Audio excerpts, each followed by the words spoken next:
Okay, I'm going to go over some information, old information that actually pertains to what's going on with Ebola today. A lot of people are talking about the possibility of it being airborne, which in fact may be the case, but let's look at some of the science here that was developed or understood back in 2016. The age of humans, not sure what that means.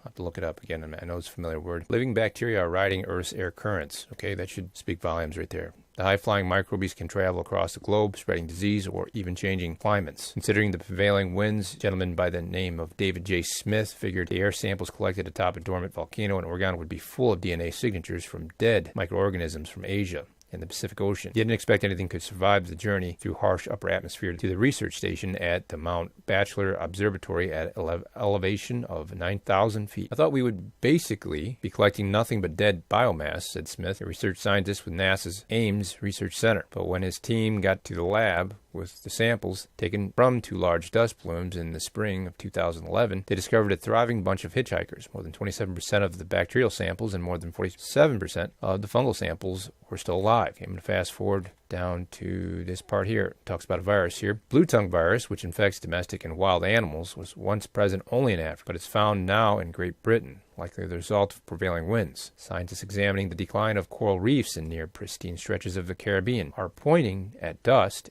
and accompanying microbes stirring up during African dust storms and carried west as a culprit. A particular fungus that kills sea fans first arrived in 1983. Okay, there's the 80s again. Researchers say when a drought in the Sahara created dust clouds that floated across the Atlantic. If you're starting to put the two pieces together here with the 80s and Ebola. I'm going to go on here. I'm going to talk about this article that was probably underreported or underread, and I did put it in the video, just a brief snippet so you could kind of digest Africa's missing Ebola outbreaks, July 13, 2017. During the fallout from 2014 Ebola outbreak, which killed more than 11,000 people, one of the questions asked of the World Health Organization was why it hadn't reached more quickly. Okay, so why hadn't it reacted more quickly? And generally what they're going to go around saying is they just didn't believe Ebola was in Guinea. And that's because it was too far away from the natural locations. There's 4 Ebola viruses, but more specifically the one they're having problems with, the DRC. They couldn't have imagined it. So they checked in to see if it was Lassa, and it wasn't Lassa. Sure enough, they found out it was Ebola, a strain from the Zaire form strain back from as far back as the 80s. And the document will go on to tell you that they had in fact thought they had detected it back in 82, and they rechecked it,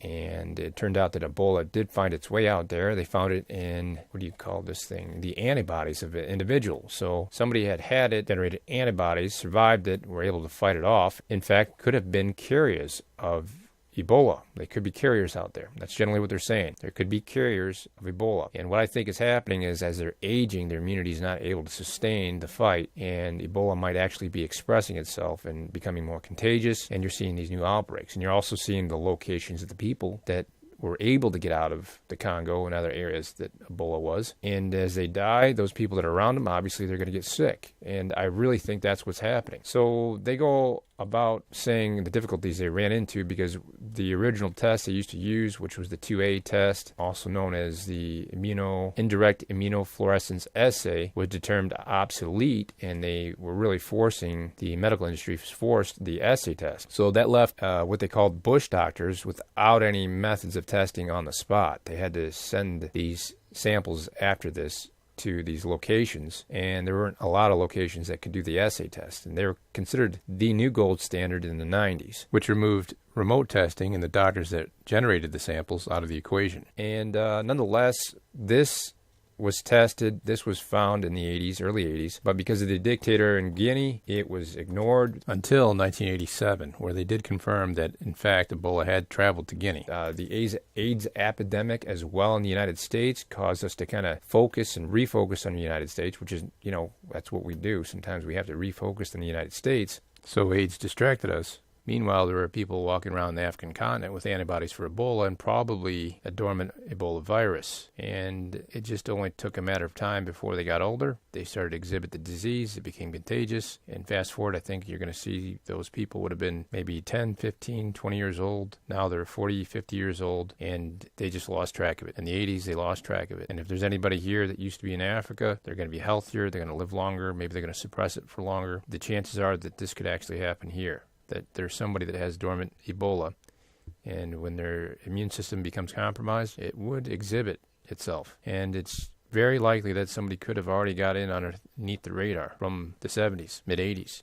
Refocusing on the article, we just lost track of the Ebola in the 80s. Policies got in the way, domestic policies, domestic issues, and international politics got in the way of any further research. It was no longer exhibiting itself in this extreme form with regards to hemorrhagic fever, and it got up out of the Congo and it walked away. So there it is. That's what I want to talk about with regards to the Florida maquis. What we may be seeing is the Ebola and how it just walked away in the 80s and nobody kept track of it.